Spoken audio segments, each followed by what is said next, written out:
Olá pessoal, estamos de volta com o hashtag 2 do assunto escatologia aqui no programa Conversa Teológica, no canal Felipe Silva Oficial. Muito obrigado você que está conosco acompanhando os nossos vídeos, obrigado você que esteve conosco acompanhando o hashtag 1 escatologia. Estamos agora dando início ao hashtag 2, o programa número 2 com o assunto escatologia.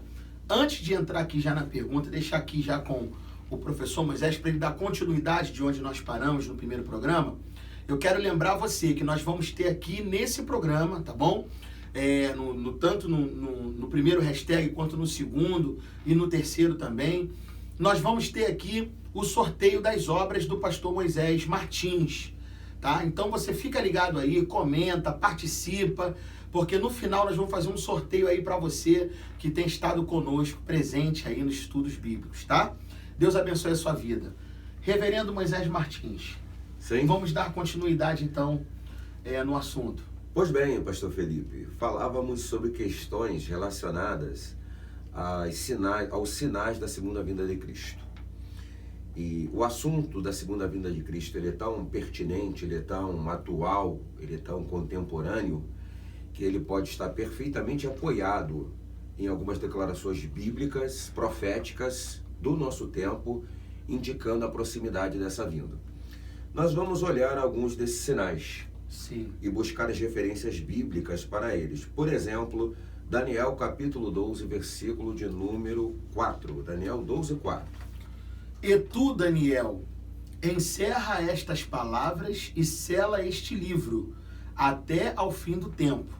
Muitos correrão de uma parte para outra, e o conhecimento se multiplicará. Muito bem. A nossa época retrata essa expressão de forma indiscutível. O conhecimento se multiplicou. Se nós olharmos a história cultural do Ocidente, a gente verifica que a Revolução Científica, chamada Revolução Científica, ela é do século XVII. Então, do século XVII para cá, temos um processo de aceleramento da tecnologia, das descobertas tecnológicas, do avanço da ciência. Então, é um tempo que temos cumprido essa palavra. É um tempo de avanço tecnológico sem precedentes na história da humanidade. Nunca se viu tantas transformações no campo da ciência, no campo da tecnologia, como nós estamos vendo agora. E isso deveria ser pensado ou como coincidência, ou deveríamos pensar isso como um resultado de uma profecia bíblica. Na verdade, eu costumo dizer que tem que ter mais fé para acreditar que é só coincidência do que ter fé para acreditar que é profecia. O fato é que a Bíblia está declarando que haveria um processo de aceleramento das descobertas científicas, um progresso sem par, sem paralelos da ciência, e a nossa época está vendo isso. Isso é uma prova inequívoca da contemporaneidade da Bíblia, o quanto a Bíblia é um livro sério, o quanto a Bíblia é um livro que tem profecias que são corretas, que aparecem como cumprimento histórico. Um segundo texto que nós vamos ler nessa hora é o texto de 1 Timóteo, capítulo 4, versículo de número 1, que se refere à apostasia. Mas o Espírito expressamente diz que nos últimos tempos apostatarão alguns da fé, dando ouvidos a espíritos enganadores e a doutrinas de demônios. Nunca se viu uma explosão de diversidade de religiosidade como se vê hoje no nosso tempo. E mesmo dentro da chamada cristandade, ou dentro daquilo que nós chamamos de cristianismo, nós verificamos algumas manifestações de pensamento, ou mesmo algumas expressões litúrgicas que são absolutamente contraditórias com a herança bíblica. Não vamos aqui estar citando nomes de nenhum grupo, mas não é difícil ligar a internet e observar algumas coisas bizarras que se dá no contexto daquilo que se chama fé cristã. Nós estamos vivendo um tempo realmente em que a sã doutrina tem sido desafiada. Estamos vivendo um tempo em que há muita confusão, inclusive no meio evangélico, muitas ideias completamente fora dos princípios e padrões bíblicos, comportamentos escandalosos e que se colocam dentro da perspectiva de ser fé cristã, mas que contraria aquilo que a Bíblia ensina de forma muito clara, de forma objetiva. Então, acredito que estamos, sem dúvida, observando também esse alastramento, pastor Felipe, da apostasia no meio do povo de Deus, com muitas coisas que são erradas, são diabólicas, são mentirosas, são falsas, um falso evangelho se colocando e assediando a igreja e entrando às vezes nos caminhos da fé, e isso é preocupante. Mas isso também, por outro lado, está mostrando a veracidade da Bíblia ao dizer que tal fato estaria ocorrendo nos últimos dias. Então podemos dizer com isso que de fato estamos vivendo os últimos tempos. Sim, eu acho que é perfeitamente coerente, lúcido e aceitável que se faça essa associação desse texto bíblico com o tempo que nós estamos vivendo hoje, século XXI, em termos de realidade de cristianismo e de presença de sistemas religiosos cada vez mais extravagantes e contraditórios à fé e seduzindo centenas, milhares e às vezes até milhões de pessoas.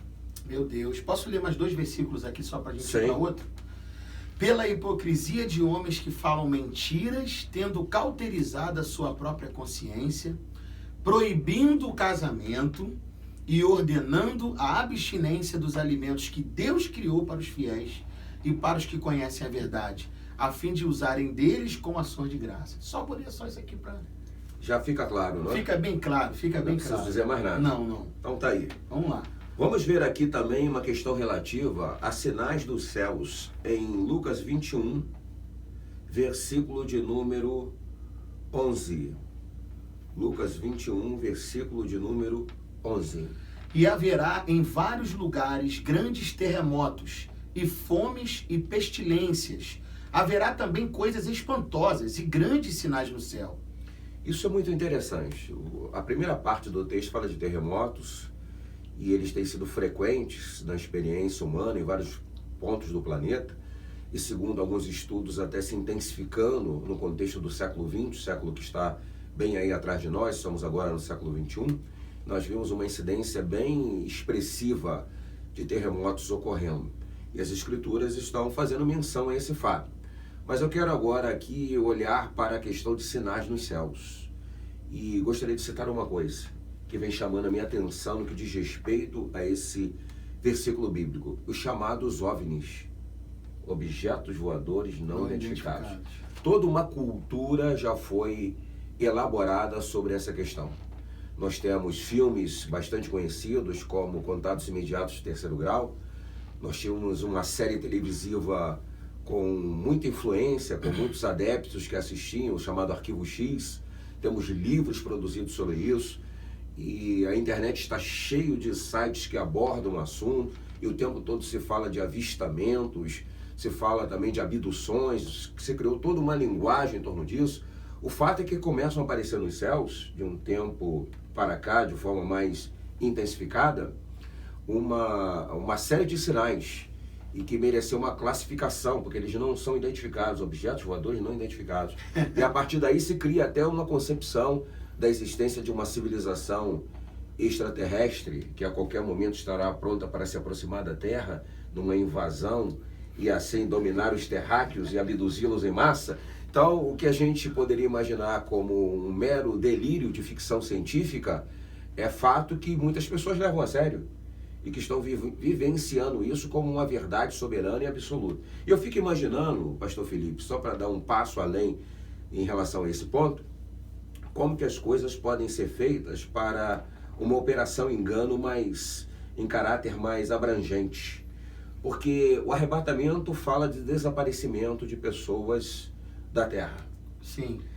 O arrebatamento da igreja ocorrendo, se poderia ter uma versão antibíblica para ele. E uma versão antibíblica poderia ser o aparecimento de naves sobre a terra, em que abduziram os terráqueos em massa e os conduziram para outro planeta. Então não houve nenhum arrebatamento bíblico. O que houve foi uma invasão de uma civilização extraterrena. Meu Deus do céu. Então nós estamos lidando com coisas que não sabemos qual será o desdobramento delas em termos de dominar a consciência humana, de dar uma resposta como alternativa àquilo que a Bíblia diz. O fato é que nós devemos estar com nossos olhos abertos. observando tudo, firme nas Escrituras e pronto para responder com lucidez, com inteligência, com domínio das verdades bíblicas acerca dos desafios que o mundo está colocando, ou que a cultura vai produzindo, ou que vai aparecendo como realidade diante de nós.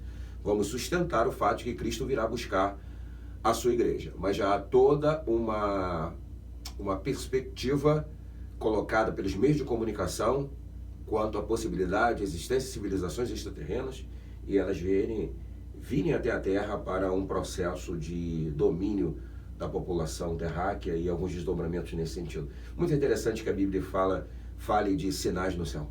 É verdade. E são diversos sinais, né? Sim, verdade. São diversos sinais. Muitas coisas também, outras coisas que também estão citando aqui, que o senhor pediu para ler. A questão da fome, a questão das pestes, que cada dia é uma doença nova, uma peste nova que aparece em algum lugar do mundo, matando pessoas, multidões de pessoas, né? A fome que também cada dia cresce mais, uma coisa que era para diminuir, só vem crescendo a cada dia, né? E coisas espantosas, como o senhor falou, e grandes sinais nos céus. Terremotos, até no Brasil há pouco tempo aí, a terra tremeu aí no Brasil, né? Então, os céticos estão sempre prontos para dizer que essas coisas sempre ocorreram e que a convergência de acontecimentos, de fenômenos dessa natureza é apenas um fato humano e fazer uma implicação de profecia bíblica em cima dele seria já uma manifestação de fanatismo religioso. A verdade é que a Bíblia fala dessas questões. E o que estamos fazendo aqui é mostrar que aquilo que está escrito na Bíblia encontra correspondência no mundo que nós vivemos, na realidade que estamos inseridos. E o conjunto desses fatos e desses acontecimentos estão muito ligados à questão da profecia bíblica da segunda vinda de Cristo. Então, cada geração de crentes, de filhos de Deus, deverá observar o mundo que está vivendo, as ocorrências que estão se expressando nesse mundo e procurar nas Escrituras as respostas, para alertar a população de que há uma profecia sobre a segunda vinda de Cristo e a qualquer momento ela pode ocorrer. É isso que estamos fazendo, mostrando um paralelo entre as verdades da Bíblia e as ocorrências do nosso mundo. É bastante coerente o que a Bíblia diz sobre o mundo e o que de fato está acontecendo. Isso deveria nos alertar e chamar a nossa atenção. Mistério forte. Deveríamos em algum momento aqui também estar falando sobre estar alerta e vigilante, né? Um estudo, uma reflexão dessa índole, dessa natureza, deveria ter essa culminância, chamar a atenção das pessoas para o que fazer e como se posicionar, né, diante de um fato como esse, a segunda vinda de Cristo. Eu acho perfeito, né? Estou aqui até num estado de... Muito bom, professor. Muito bom mesmo. Há sinais, então, claros entre nós, não é? Não temos que omitir esse fato. Ao contrário, devemos anunciá-lo. Hoje, por exemplo, ainda há pouco eu falei do desvio de um padrão mais perfeito do Evangelho, e hoje há entre nós uma tendência muito grande em valorizar conquistas terrenas no contexto da fé cristã. Há muitos ministérios bastante preocupados com o sucesso material das pessoas e o progresso delas nessa vida terrena. É claro que devemos estimular as pessoas a serem conquistadoras, realizar e concretizar os seus sonhos, mas nós precisamos retomar urgentemente uma pregação mais enfática no que diz respeito à santidade cristã e no que diz respeito à segunda vinda do Senhor, porque as coisas estão até conectadas, não é? Sem santidade, sem santificação, ninguém verá o Senhor. Não é? Então, uma coisa está muito associada à outra. Com certeza. Por isso que nós precisamos estar sempre ligados, né? Vigilantes, como Jesus alertou, né? Nos evangelhos, que nós precisávamos permanecer vigilantes e através desses sinais nós saberíamos que a vinda de Jesus estaria próxima. Sim. Negar as evidências dos sinais e desligá-la ou desatá-las à volta de Jesus ou à vinda de Jesus é, na verdade, uma grande... Um suicídio espiritual. Um suicídio espiritual, não é verdade? Não tem como negar as evidências do que estão acontecendo com as Escrituras Sagradas, não tem como negar. Alguma referência a mais que o senhor gostaria de acrescentar? Eu gostaria de ir para um versículo agora que nos leva para essa consideração, nesse momento, da importância da nossa consciência diante desses fatos. Porque aqui no Evangelho de Mateus, capítulo 24, versículo 27, diz assim: porque assim como o relâmpago sai do Oriente e se mostra até o Ocidente, assim há de ser a vinda do Filho do Homem. Então isso fala de uma coisa que vai ocorrer de forma rápida, inesperada. Só o Senhor sabe o dia e a hora, mas temos o alerta que devemos ficar sempre atentos, porque a qualquer momento pode ocorrer. Alguém já disse, foi muito bem situado esse ponto, que todas as referências que temos à segunda vinda de Cristo são relacionadas à segunda vinda propriamente dita, quando ele vem com os seus. Já que não haveria nenhum sinal prévio para o arrebatamento. Esse teria um caráter mais iminente, de uma ocorrência que, em função de você ter a percepção dos fatos da vida que estão apontando para a segunda vinda, mais próximo ainda se encontra o arrebatamento. É como se não tivesse exatamente profecias para o arrebatamento, mas para a segunda vinda. Mas como o arrebatamento está associado à segunda vinda, todas essas profecias deveriam alimentar em nós o sentimento da proximidade do arrebatamento. Sim, como os discípulos viviam no seu tempo. Sim. Esperando a qualquer momento que aquilo acontecesse. Essa é a melhor forma de viver do ponto de vista cristão. Aí eu pergunto ao senhor, o senhor vê hoje a igreja mundial, não brasileira apenas, mas mundial, com essa mesma perspectiva? Eu acho que é muito difícil que falemos em igreja, né, no singular. Nós temos hoje vários tipos de igrejas. Nós temos hoje várias formas de organização de igreja, com teologias diferentes, com liturgias diferentes, com posicionamentos em relação aos temas bíblicos diferentes. Se é uma palavra que marca o nosso mundo evangélico, por exemplo, é a multiplicidade, né? Nós temos modelos de todo tipo de igreja que você possa imaginar.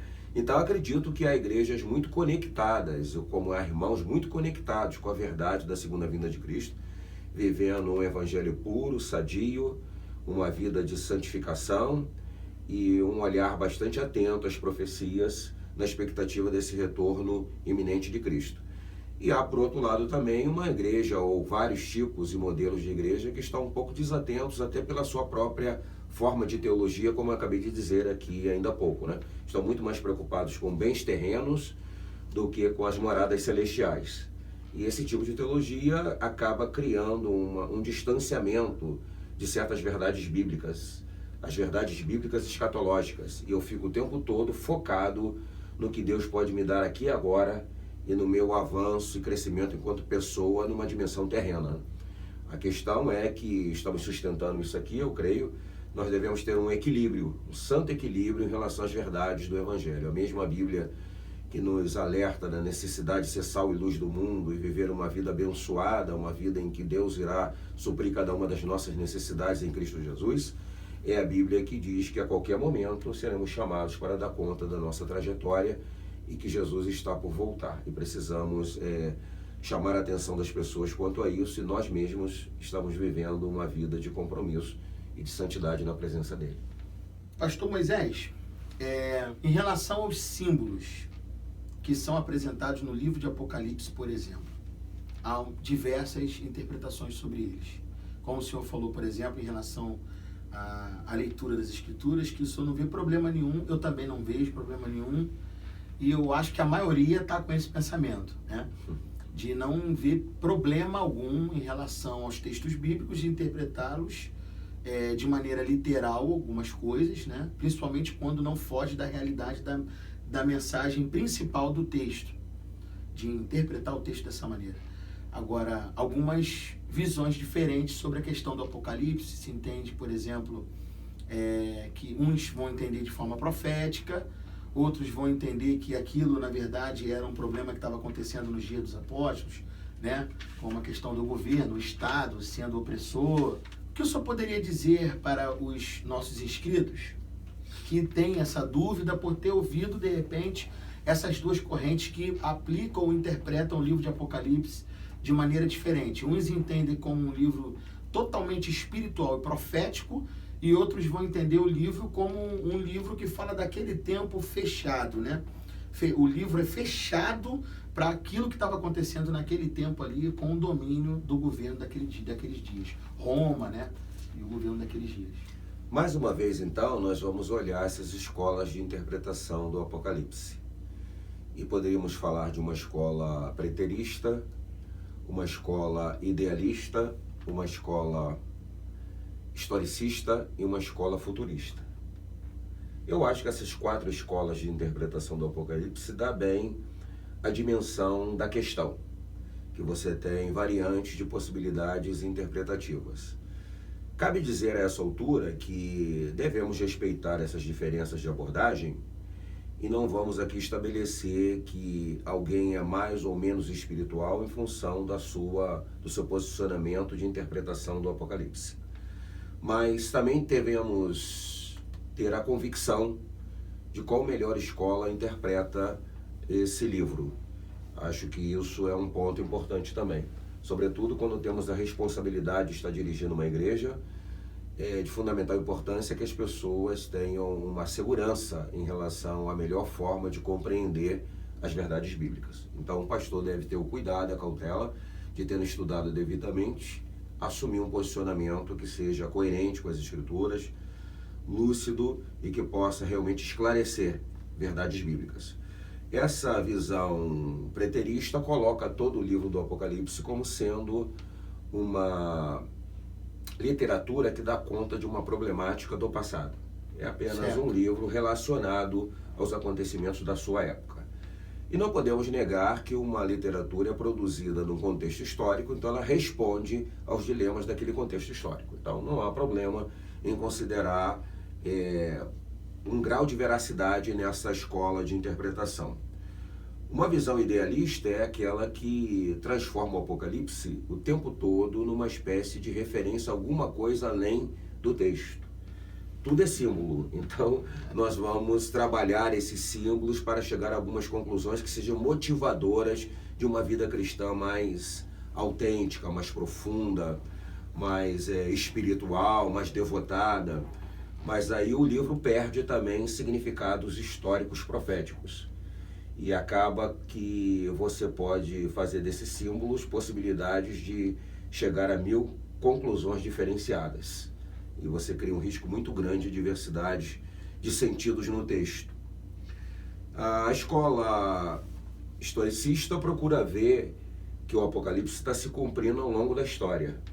Então os grandes eventos históricos, como a ascensão do Islã, como a Revolução Bolchevique na Rússia em 1917, a Revolução Comunista, a ascensão do comunismo, seriam fatos que estariam ligados à revelação do Apocalipse.